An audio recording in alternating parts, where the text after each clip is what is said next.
Assalamu alaikum wa rahmatullahi ta'ala wa barakatuh.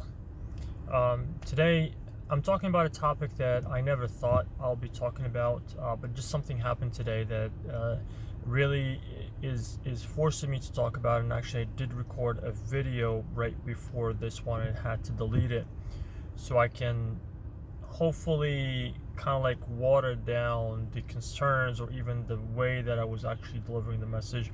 But I'm mentioning this just to kind of like give you a sense of how alarming this is, even though I did delete the first one. And I'm deleting a major part of what I actually initially addressed, but I'm hoping to keep the message the same to an extent.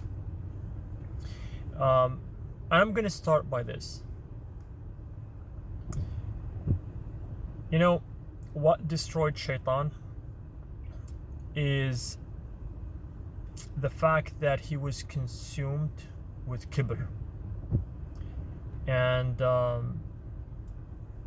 kibr, it's something that the Prophet ﷺ said even about the ulama.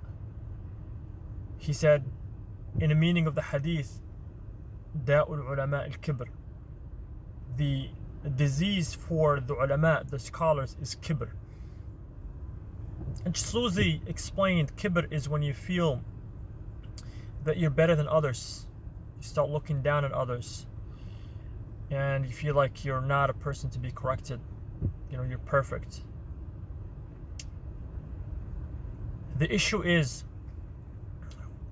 when we parents, it doesn't matter. Wallahi, I don't care if your child memorizes the entire Quran and knows the hadith or whatever the case is.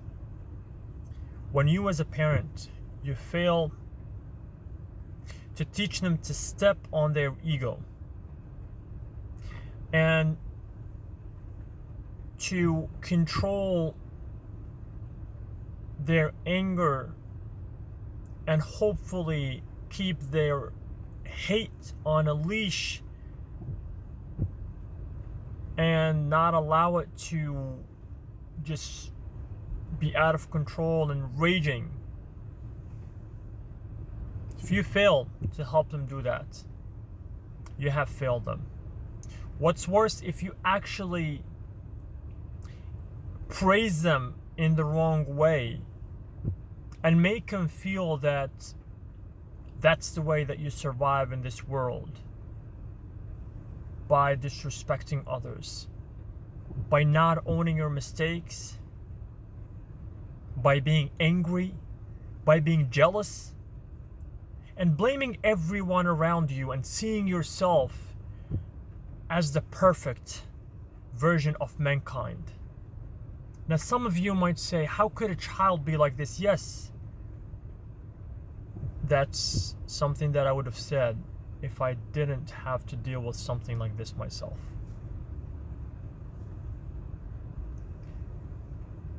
Please, and I know that we have adults who are like this.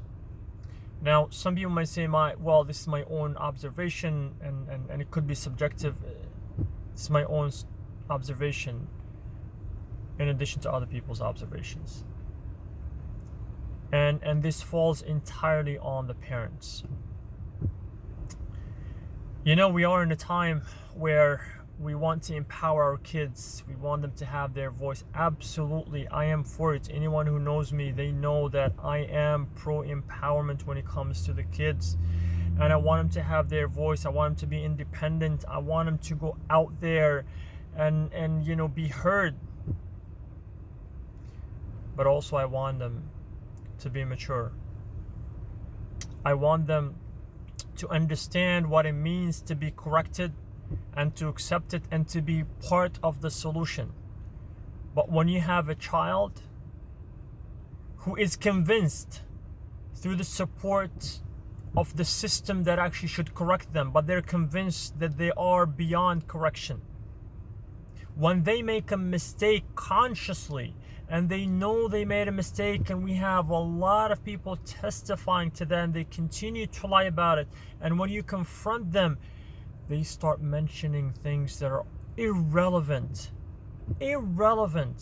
and they start showing the jealousy and the hate. And wallahi, the conversation that I had, and this is not one, it's a number of many, but this was the one that is pushing me to record this video, because sometimes you pray and hope that people will come around, and I do pray and hope that this person will come around. But when it gets to a point where instead of saying, okay, you know what, I am being dealt with on a number of occasions because of a number of things. Could it be just maybe it's not just being picked on by this guy or that guy or that person? Maybe I am making mistakes. Maybe I should actually reflect on my actions and behaviors. But that person, instead of doing that, they redirect the focus towards something irrelevant, and they show their anger and their hate unjustifiably. And when they're mentioning things, they leave the positive out and they only highlight the negative. SubhanAllah, that's a recipe for self-destruction. But unfortunately, when the parents don't play a role in waking up the child, and actually they even make it worse by supporting that approach and justifying it, then wallahi no one else stands to lose other than the child themselves and the parents.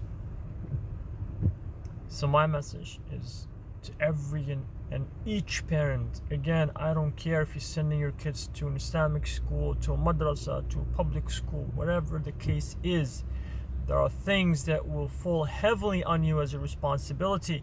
And the first one is to lead as a role model and step on your ego, you first. So they can actually, as you preach to them about stepping on your ego and really examining things the correct way, objectively and not subjectively for the most part. And if you don't do that yourself, you will fail. But if you're doing that, and I pray that you are doing that yourself, so you can lead by example, make sure that your kids are also learning from you by telling them exactly that, you know what, if you make a mistake, own it. It's not about you, it's about the mistake, and you have to correct it. If you are being told about something and a lot of things that other people testify to, don't make it as you are being victimized. Address it properly. And most importantly, make sure that you don't repeat it and make sure that you correct it. Until we do that, we might be the ones pushing our kids off of the cliff. And once they jump, they can't come back. Assalamu alaikum.